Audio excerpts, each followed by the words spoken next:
आज एक महत्वपूर्ण दिवस है हम सभी ग्वालियर चंबल वासियों के लिए। आधुनिक ग्वालियर के निर्माता माधव महाराज की आज पुण्यतिथि है। 5 जून 1925 पेरिस में उन्होंने अपनी आखिरी सांस ली थी। उनके साथ बरोड़ा राज परिवार के महाराज सयाजीराव गायकवाड़ साथ में थे। पूरा जीवन काल 1874 से 1925 तक उन्होंने ग्वालियर के और पूरे स्टेट के नवनिर्माण के लिए समर्पित किया था। और उस समय का ग्वालियर स्टेट, जो केवल भिंड, मोरेना, ग्वालियर तक सीमित नहीं, लेकिन मंदसौर, नीमच, राजस्थान तक, गंगापुर और गंगानगर जिला भी ग्वालियर स्टेट का भाग होता था, एक ध्रुव तारे के रूप में राष्ट्र पटल पर नहीं लेकिन विश्व पटल पर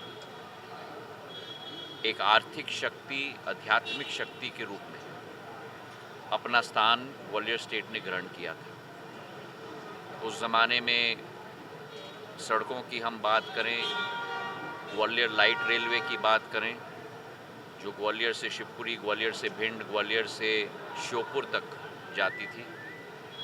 औद्योगिकरण की बात करें तो घनश्याम दास बिरला जी को लेकर ग्वालियर में जेसी मिल, सिमको, और हम में से बहुत कम लोगों को मालूम है, लेकिन ग्रासीम जो कंपनी बिरला ग्रुप की है, उसका पूर्ण नाम है Gwalior rayon and silk mills, सभी को स्थापित किया। और उस समय में जब टाटा समूह जमशेदपुर में सोच रहा था कि जंगलों के और चट्टानों के बीच में स्टील का प्लांट लगाना है, और अमेरिका के किसी भी निवेश ने उस पर विश्वास नहीं किया, इंग्लैंड के किसी भी निवेशक ने उस पर विश्वास नहीं किया, माधव महाराज ने संपूर्ण इक्विटी की इशू टाटा स्टील की अपनी राशि, स्वतः की राशि से फाइनेंस की थी। तो उनका एक रोल केवल ग्वालियर स्टेट के निर्माण में नहीं, लेकिन भारत के आधुनिक इंडस्ट्री और एंटरप्रेन्योर के निर्माण में भी रहा, चाहे बिरला समूह हो, चाहे टाटा समूह।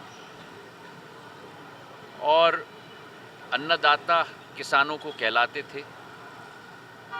पूरे स्टेट में बांधों की ऐसी श्रृंखला तैनात की जिससे आज भी 100 साल बाद अमृत का पानी हमारे अन्नदाताओं को मिलता है।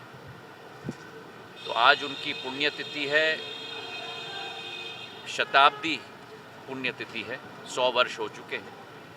तो आज उनकी स्मृति में कई कार्यक्रम आयोजित किए गए हैं। इंदरगंज का चौराहा का नवनिर्माण भी किया गया है, और वे एक सयाजीराव महाराज के साथ और कोल्हापुर के छत्रपति शाहू महाराज के साथ हमारे दलित, पिछड़े, आदिवासी वर्ग के उत्थान के लिए उन्होंने कार्य किया था, और आज श्रद्धांजलि हम लोग अर्पित करते हैं। उसी के साथ आज मध्य प्रदेश लीग की शुरुआत की भी कर्टन रेजर है, और इस बात का हम सबको गर्व है कि मध्य प्रदेश का एक होनहार क्रिकेटर, जिसने लीग से छलांग मारकर बेंगलुरु के रॉयल चैलेंजर्स टीम की कप्तानी की, रजत पाटीदार, आज आईपीएल में 18वीं एडिशन में कप्तान के रूप में उभर कर पहला स्थान और गोल्ड कप विराट कोहली और समूचे इस टीम के साथ जीता है। तो मध्य प्रदेश लीग ने ऐसे एक नहीं, दो नहीं, लेकिन 11 ऐसे खिलाड़ियों को मध्य प्रदेश से आईपीएल तक स्थान दिया है। और इसमें जहां एक तरफ एमपीसीए, दूसरी तरफ जीडीसीए, तीसरी तरफ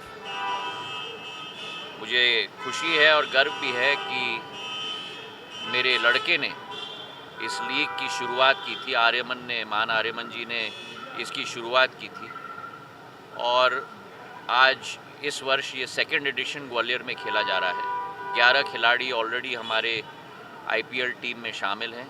इस साल 3 महिला टीम्स की भी शुरुआत हो रही है, तो उसकी शुरुआत भी आज हम कर रहे हैं और अनेक कार्यक्रम हैं। इसी के साथ इस बात की भी खुशी है कि जहां ग्वालियर भोपाल इंटरसिटी की बड़ी मांग थी, हमारे साथ खड़े हुए सभी महानुभावों की और ग्वालियर की जनता, गुना अशोकनगर की जनता जो 5 दिन चलती है वो 7 दिन चलनी चाहिए।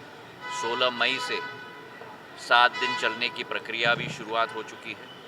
और दूसरी जो ज्वलंत मांग थी, आज नहीं लेकिन पिछले 2-3 सालों से, कि ग्वालियर जो हमारी प्रदेश की एक आर्थिक और एक औद्योगिक और सांस्कृतिक धरोहर है, उसे बेंगलुरु से जोड़ना है। तो ग्वालियर बेंगलुरु ट्रेन भी प्रधानमंत्री नरेंद्र मोदी जी की सरकार ने मेरे कहने पर और हमारे सभी जनसेवकों के कहने पर उसे भी स्वीकृति प्रदान की है। शुरुआत में हफ्ते में 1 दिन चलेगी, आगे जाकर उस लड़ाई को भी हम लड़ेंगे उसे बढ़ाने के लिए, पर इसकी भी शुरुआत जल्द होगी। तो बहुत सारे सौगातें लेकर आज हम लोग ग्वालियर आए हैं और मेरी कोशिश रहती है कि हर बार मैं आऊँ तो कुछ न कुछ नया साथ में लेकर आऊँ और उसी तारतम्य में आज का भी कार्यक्रम।